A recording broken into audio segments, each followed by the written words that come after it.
comes to the posterior teeth, the first step you're going to do is that you flip the film so that you will place it horizontal, because the teeth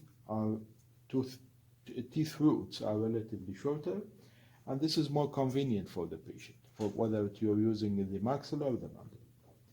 Okay. If you want to have images of teeth, then we need to separate them into segments. We always fall into this problem, is that we mix between the premolars and the molars.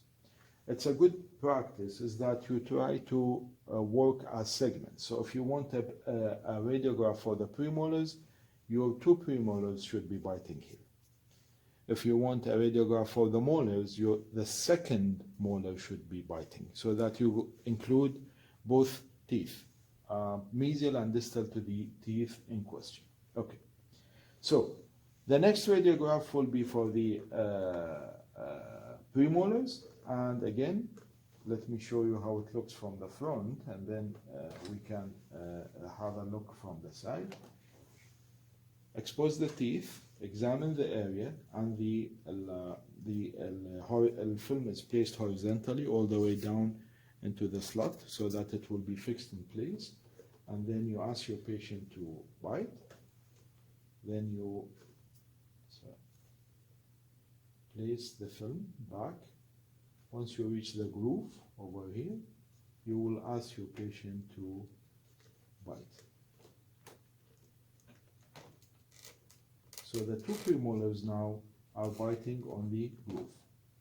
So this radiograph will show you, according to this jaw size, from the distal, ideally from the distal of the canine to the mesial of the sixth, including the premolars in the periapical area. Okay, so this is how it looks: tooth and film. Again, we have an angle, so we have to compensate for this.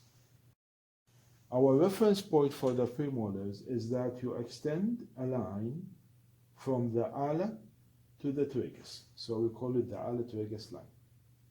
And then you drop a line, perpendicular line, from the pupil of the eye to the ala-tragus line. Extend it down, you will end up with the premolars.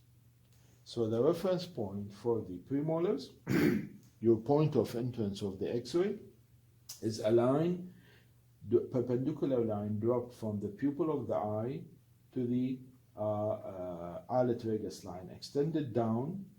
This will be your reference point. Okay. How to direct the beam? First, direct it perpendicular on the tooth, then perpendicular on the film, and then you will direct it midway. Okay? And your horizontal, your point of entrance is, just like we said, is the entrance of the pupils and the ala-tragus line. This where the X-ray is going to enter. Okay. There is a chance here is that we have incorrect horizontal angulation. Incorrect horizontal angulation, when the X-ray results, or let me tell you about what it would result. It will result in overlapping of the premolars or the teeth, regardless of their. See, if the teeth are in this direction and you come from either side, you don't come perpendicular on the buccal surface, you will have the images of the teeth overlapping. This will block the images on the interproximal areas. You need the teeth, the contact points, to be separated. In this case, you have to come perpendicular on the buccal surface of teeth. If you come from either side, unless on purpose, like in cases of slope technique or the tube shift technique, but ideally you have to come perpendicular. The bite block will help us direct our beam in a horizontal direction. And if you see here, after we have directed our beam of point of entrance, here we will be having overlap. I'll show you out how it looks. So I will direct the beam to make the bite block and the outer rim of the PID parallel. And then you will make your exposure. I'll show you how it looks inside. Once you're done, open, out. Okay, let us talk a little bit about the horizontal angulation. See, as we agreed earlier, is that in order to prevent concut, you should have this flush with the rim, with the PID. Okay, we don't want this relationship. All these are concuts. Okay, now to guarantee, this will help you on two things, using this border as a reference and this border as a reference. Please make sure that when you direct your beam, the rim and the biter block are parallel. If the X-ray comes in this direction or in this direction, you will have overlapping margins due to incorrect horizontal angulation. So horizontal angulation guarantees, correct horizontal angulation guarantees that the X-ray passes in between the teeth, so you will end up with open contacts and margins. If the X-ray passes on one of the directions, not parallel to the buccal surface of teeth, you will end up with overlapping margins. This is very important if you want to see any caries in the proximal surfaces or the alveolar bone crest level, for instance. So, again, I'll use this side now. Premolars, these are the premolars, okay? Locate them, see where they are. Film is placed all the way down, okay, horizontal, and you reflect ask the patient to open, reflect the teeth, and see, and use this groove for the patient to guide the patient to bite. This is how it looks from the front. Okay?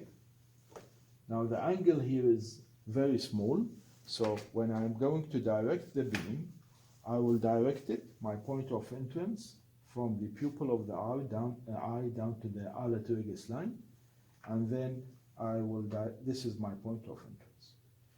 Perpendicular to teeth, okay, elongated, perpendicular to film, shortened, now midway. I don't use this as a reference, I'm using this because you know, if you keep on memorizing numbers, not all patients are similar. The film position differs from one patient to another, and even in the same patient, angles differ. So try to use this method. Direct your beam perpendicular to the tooth, direct it perpendicular to the film or the sensor, and then direct it perpendicular to the or midway between these two extremes. This is called the vertical angulation, which is responsible for elongation or shortening of the image. Your horizontal angulation will be directed or adjusted once you make this parallel, the border of the holder parallel with the rim of the PID. If you bring the X-ray from this direction or you bring it from that direction, you will have overlapping margins. Okay? And make sure that this margin is flush with the cone, periphery of the cone, so you will end up with a complete coverage, and you will have you won't have concut. So once you're done, again, just the same procedure. Take this away, ask the patient to open, of course, after supporting the film. We don't want it to fall. Ask the patient to open and take it out.